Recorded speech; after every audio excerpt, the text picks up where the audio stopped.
Hello everybody, welcome to another video. Today is the 28th of November and today we're doing a frontline update. We're going to be looking specifically at the situation in Avdiivka, and in another video we'll look at what's going on around Zaporozhye.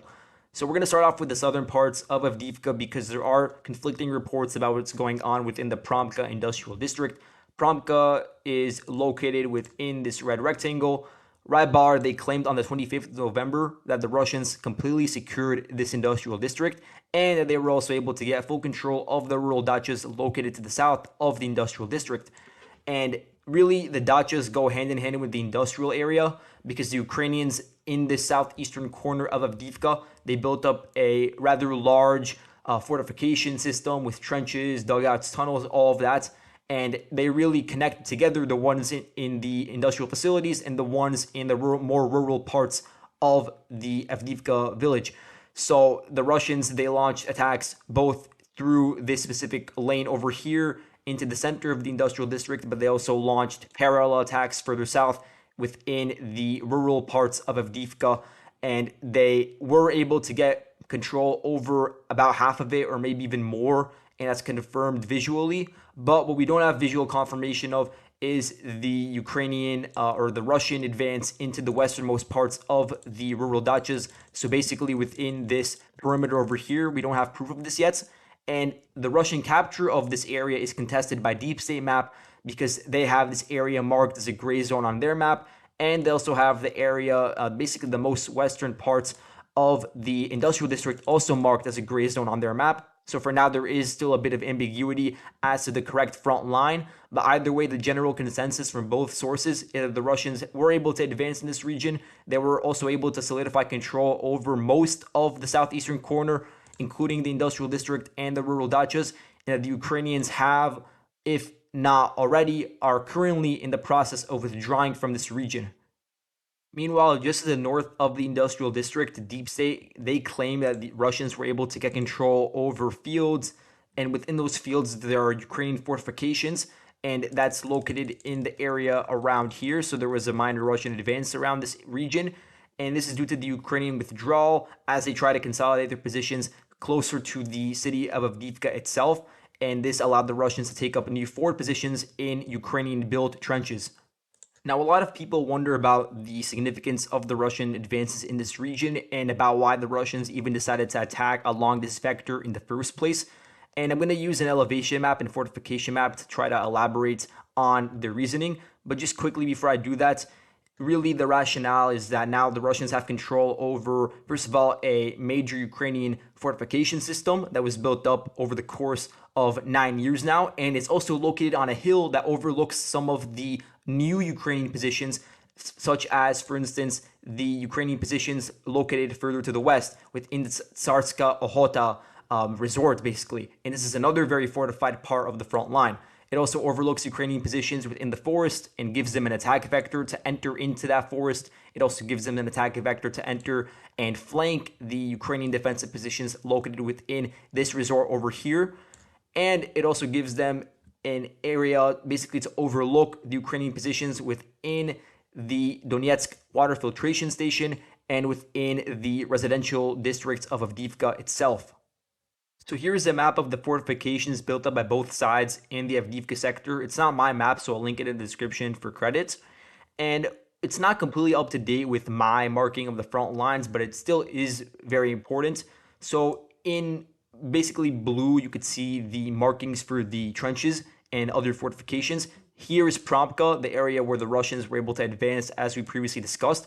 And you could see how well fortified it really was, not just within an industrial area where you could see that there were trenches built adjacent to the different structures, but even more so within the residential areas, because this area was pretty rural in nature. So there was more, there were more places to basically build up these vast trenches. And then you could also use the cover within the houses, and there were also basements in these regions. So there were numerous different Ukrainian positions that were used to hold the front line for a very long time. Now, looking further westwards, there are still Ukrainian positions that are being held and heavily defended by the Ukrainian garrison. So, for instance, you have the area over here, I'll mark it in blue within this blue rectangle. And this is what I was referring to when I talked about the Tsarska Ohota resorts.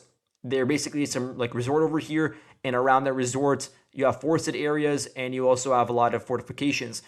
And as you can see, the Ukrainians that withdrew from the Promka area, they either withdrew to the northwest, basically, to this area over here, back into the residential parts of Avdiivka, or they withdrew into the other trenches built up by the Ukrainians within the southwestern corner of Avdiivka.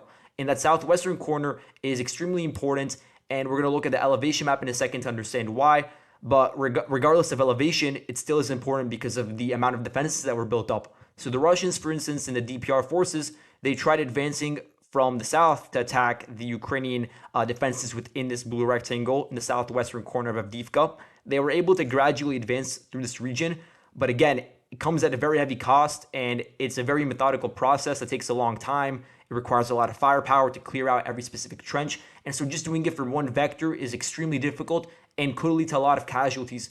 And so by opening up a new attack vector, and I really should use red here, not blue, you could see that it gives the Russians a new opportunity to attack from their own fortified positions that were actually built up by the Ukrainians in tandem with the attacks going on from the south. And in this video, you could actually see the Russians trying to attack the Ukrainian fort positions in this region. You have the Espanol Brigade firing large caliber artillery at the Ukrainian positions in this stronghold.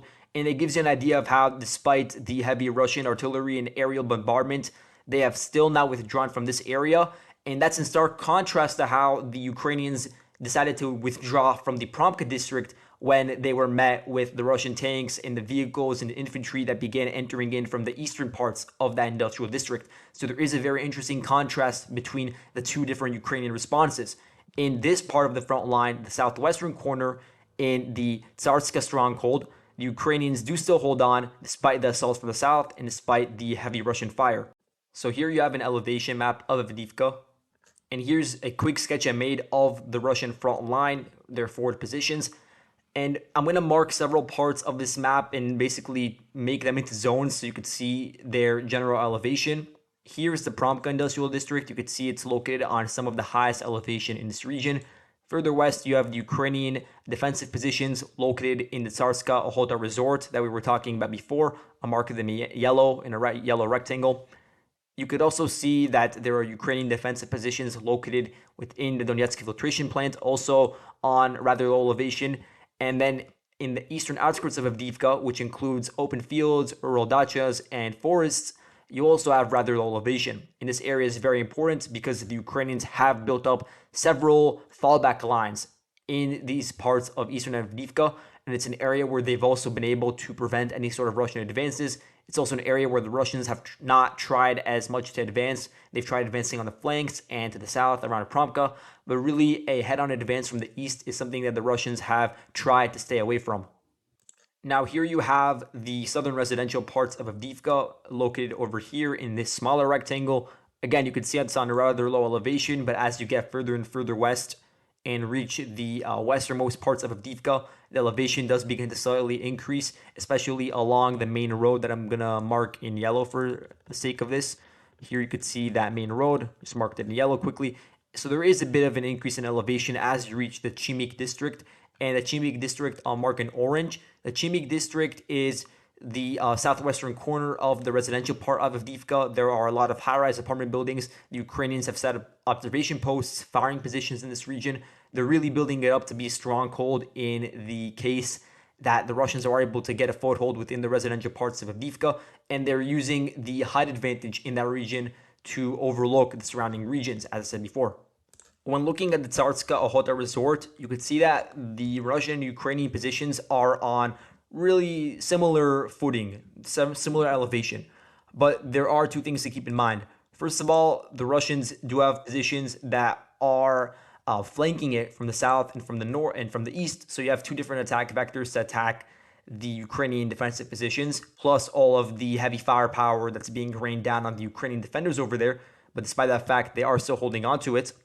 And you also have to look at the supply lines. Supply lines, I'm marking blue quickly. You have this one line going over here leading into the Ukrainian defensive positions. And then you also have this other one that's through the main road running through the residential parts of Avdiivka to reach the southwestern corner of Avdiivka.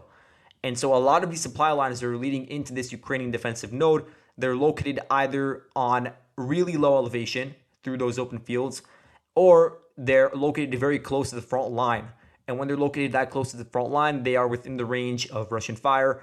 And it doesn't mean that it's completely cut off, but it just makes it more dangerous and complicates the process of transferring additional supplies and reinforcements to that region. Now, I really don't want to prophesize about the future, but looking at what has happened and looking at the elevation map, Promka gives you a springboard into the southwestern corner of Avdiivka. That corner gives you a springboard into the residential parts of the city and into the Chimik district. And that perhaps could explain the rationale behind the Russian decision to launch the attack through Promka. And it will be similar to how the Russians decided to attack Bakhmut head-on from the eastern outskirts, fighting through the eastern industrial area on Patrice Lumumba streets. There were also Russian attacks from the flanks, of course, that we all discussed around Solidar, Yakovlivka, and then reaching all the way to Berkivka and putting pressure on the Ukrainian supply lines leading into Bakhmut. But there was never a serious success in trying to physically cut off the city of Bakhmut. The reason why it was captured is because you had the Wagner forces clearing it out from the city itself, going block by block and pushing out the Ukrainians in that street-to-street fighting. And what we're seeing culminate now is very similar in that regard. Now, moving on to Avdiivka's northern flank, we're going to begin by looking at the area around the coke plant. And here you can see some of the Russian shelling of the coke plant. I'll skip through to the interesting parts where you can see that most of the structures, if not really all of them, are still standing, and those are extremely fortified positions. They're also observation posts for the Ukrainians to overlook the Russian operations that are ongoing around the rail line. And speaking of the rail line, on November 25th, there were reports by the pro-Russian side that they were able to take control of certain tree lines that are located 300 meters to the east of the coke plant. And there's still no visual evidence of this advance, so I've not changed the map to accommodate that. But it is known that the Russians are trying to solidify further positions along the rail line and on the two adjacent tree lines. And so that's something that's definitely happening. The Russians are gradually moving in additional forces to this area and setting up these permanent dugouts now. And those are being targeted by Ukrainian artillery, by FPVs. And here you actually have a video of a Ukrainian Bradley, a POV of the Bradley. And in this video, it's accompanied by infantry. And they make their way to the northernmost point of the coke plant. And they begin to fire upon the Russian positions. You can't really see the Russian side in this area. So this is more so to just show the ways in which the Ukrainians are trying to respond to the Russian threats. But I do believe this video is over a week old. So when I show a video, don't necessarily think that it's occurred just now. So in any case, here you have another video which shows another one of these Ukrainian Bradleys from the 47th Mechanized Brigade making their way to the front line along a tree line in order to fire upon the newly built Russian positions along the tree line that is adjacent to the rail line. And you can see it takes a direct hit by some sort of munition. I'm not sure what it is. It might be an RPG or it might be a tank round. I'm not exactly sure. But in any case, here you could see the actual direct hit. And the video cuts out before we could see the full extent of the damage. But you could see that the vehicle itself is still in operation in this specific video. But this is just to sort of give you an idea of the state of the combat in this region around Stepove. And speaking of Stepove, there was a change that I made to the front line today. Apparently, according to Russian sources, they were forced to withdraw back from their positions that are located in the easternmost outskirts of the village, and they were forced to make it back to their positions within the rail line around the train station called 437 kilometer. That's the name of the rail station. And so that's where the current front line is generally located. And so to give you guys an idea of where the fighting has really been at for the past week around Stepove, neither side has really had a full control over it during that time period. So the front line before I made this change was like around here, because neither the Russians nor the Ukrainians had a permanent position in Stepove. You did have Russian infantry and also some armored vehicles cross over the rail line and enter the easternmost outskirts of Stepove. And at that point, they were spotted by drone operators. So for instance, you have this one. You have a drone operating unit called God's Cause, which is a part of Ukraine's 47th Mechanized Brigade. They located a Russian position, and it was then hit by the Ukrainian artillery. And here you have a more recent video which shows a Ukrainian FPV. It hit Russian soldiers that were stationed within the 437 kilometer train station. So here you could see the actual destruction caused by that close up. And then looking at the Ukrainian side within Stepove, you had Ukrainian Bradleys and Ukrainian Leopard 2A6s from the 47th that made their way into Stepove and conducted combat operations trying to fire upon the Russian side. And you also had the Russian side responding with their own artillery of the Ukrainian positions in this region. And so you had that back and forth going on with Stepove being in the gray zone. But now it's being reported by the Russian side as of yesterday that the Ukrainians were able to counterattack in this region, force the Russians out of Stepove. So for now, it does appear that the Ukrainians have a limited presence in the westernmost parts of the village, while the eastern outskirts are still a gray zone. And finally, we have a clarification of the front lines located to the north of Stepove. We have two geolocated videos, I believe, from the 24th and the 26th of November. In this video, you have the 3rd Mechanized Battalion of the 31st Mechanized Brigade firing mortars onto Russian infantry. This is important because it tells us that the Russians were able to set up positions in the dugouts located on this tree line, which is the final tree line before you reach the connection between the two rail lines that connect in this region. You have this rail line over here where the Russians have taken up positions within the rail line and within the tree lines adjacent to that rail line and within the heights around those rail lines. And then you have the famous rail line that is located to the east of Stepove. And they unite at this point over here. So this is the final tree line before those two rail lines unite. And that's where you have the Russian forward positions. And this is backed up by an additional video by Ukraine's Corn Group FPVs. They hit a Russian dugout in this case. And this is very interesting because the Corn Group is a part of the 116th Mechanized Brigade.